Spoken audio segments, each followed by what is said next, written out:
Longings of the soul. Blessed are they which do hunger and thirst after righteousness, for they shall be filled. Matthew chapter 5 verse 6. It has been my privilege to know what it means to walk in the way of Christ.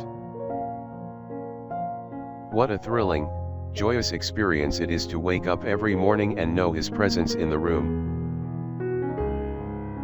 What a thrilling, joyous experience it is to know in the evening, when the sun is setting, the peace of God as you go to bed and to sleep the sleep of only those who know Christ.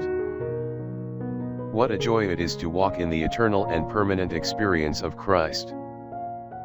Do you hunger for such a walk? Do you long for such joy, peace, contentment, abandonment, and adventure in your own soul? If this is your hunger and desire, then God will do exactly what He has promised to do. He will fill you. Every promise God has ever made, He has kept or will keep. Longing for peace in your soul? Follow these simple steps to peace with God. Prayer for the day. Thank you, Lord, for the promise of filling my life with your love.